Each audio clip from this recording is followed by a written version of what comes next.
Assalamualaikum warahmatullahi wabarakatuh. Sahabat Tadabbur Visual, selamat datang kembali di ruang jeda dan perenungan kita bersama. Hari ini kita akan merenungkan sebuah topik yang jujur aja deket banget sama kita semua, tapi sekaligus berat. Yaitu, ketika hasad melahirkan fitnah dan bagaimana setiap lisan akan dimintai pertanggungjawaban. Oke, kita mulai dari realitas kita sekarang ya. Lisan di era digital. Di zaman sekarang, di era story dan obrolan grup WhatsApp, kita semua tahu kan betapa cepatnya sebuah kalimat menyebar, cuma butuh satu ketikan, satu klik, dan informasi itu melesat. Seringkali lebih cepat dari klarifikasinya. Dan yang paling bikin nyesek tuh, fitnah itu kadang gak datang dari orang jauh, tapi justru dari lingkaran terdekat kita. Dibungkus dengan kalimat yang seolah-olah baik, seolah-olah peduli. Nah, sekarang coba kita geser fokusnya sedikit. Bukan lagi melihat keluar, tapi merenung ke dalam diri kita sendiri. Sebuah pertanyaan di hadapan Tuhan. Sebelum jari kita mengetik, sebelum lisan kita berucap, coba deh kita jeda sejenak, tanyakan ini pada diri sendiri. Kalimat yang mau aku ucapkan ini, kalau nanti suatu saat diputar ulang di hadapan Allah, aku siap nggak ya mempertanggungjawabkannya?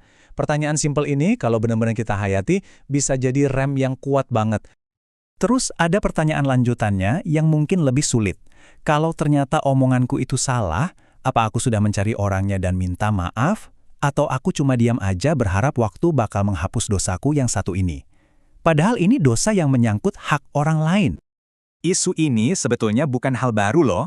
Mari kita lihat bagaimana Al-Quran dan hadis membahasnya lewat sebuah kisah tentang hasad dan peringatan dari Nabi.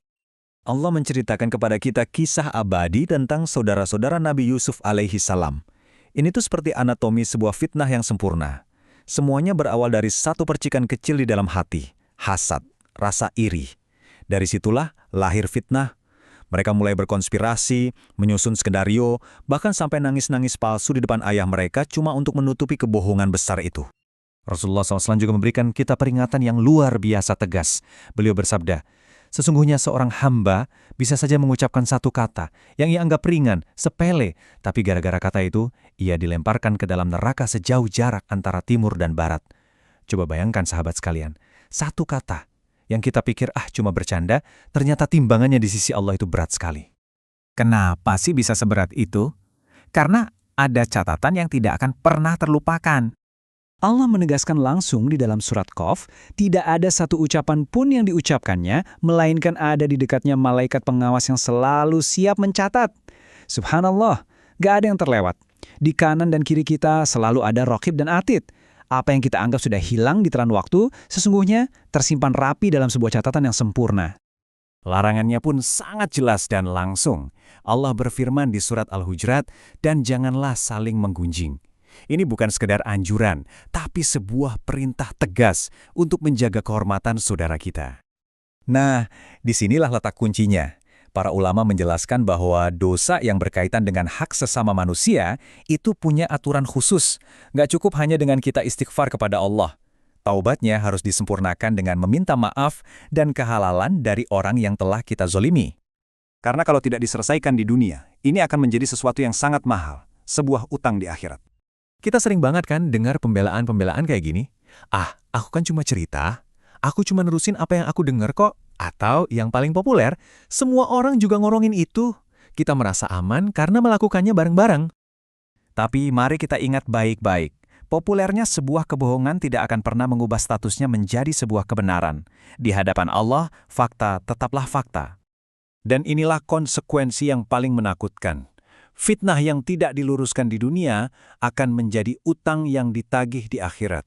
Pembayarannya bukan pakai harta, tapi pakai pahala sholat kita, puasa kita, sedekah kita. Semuanya akan ditransfer kepada orang yang kita zalimi sampai kita bangkrut. Itulah kebangkrutan yang sesungguhnya. Lantas, apa jalan keluarnya? Selalu ada jalan kembali. Jalan taubat bagi yang berbuat salah, dan jalan sabar bagi yang menjadi korban. Mari kita lihat dari dua sisi ya. Bagi kita yang mungkin pernah tergelincir lisan, jangan pernah menunda taubat. Datangi orangnya, akui kesalahan, dan minta keridoannya. Meminta maaf itu bukan kehinaan. Itu adalah keberanian untuk menyelamatkan akhirat kita. Dan bagi Anda yang mungkin sedang terluka karena ucapan orang lain, bersabarlah. Percayalah, tidak ada air mata yang sia-sia di hadapan Allah. Keadilannya pasti akan datang. Maka pesan utamanya adalah, ayo kita jaga lisan kita baik-baik sebelum lisan yang sama menjadi saksi yang justru memberatkan kita di hari pengadilan nanti. Kesempatan untuk memperbaiki itu masih terbuka lebar di sini, di dunia. Mari kita luruskan kesalahan kita sekarang, supaya kita tidak dihisap dengan cara yang jauh lebih menyakitkan di akhirat kelak. Jika refleksi ini terasa menenangkan, silakan bagikan kepada orang lain sebagai jalan untuk menyebarkan kebaikan. Tujuannya bukan untuk viral, tapi agar lebih banyak hati yang kembali mengingat Allah. Karena pada akhirnya, tadabbur itu bukan tentang menjadi tahu lebih banyak, tetapi tentang kembali kepada Allah dalam keadaan yang lebih sadar. Terima kasih banyak. Wassalamualaikum warahmatullahi wabarakatuh.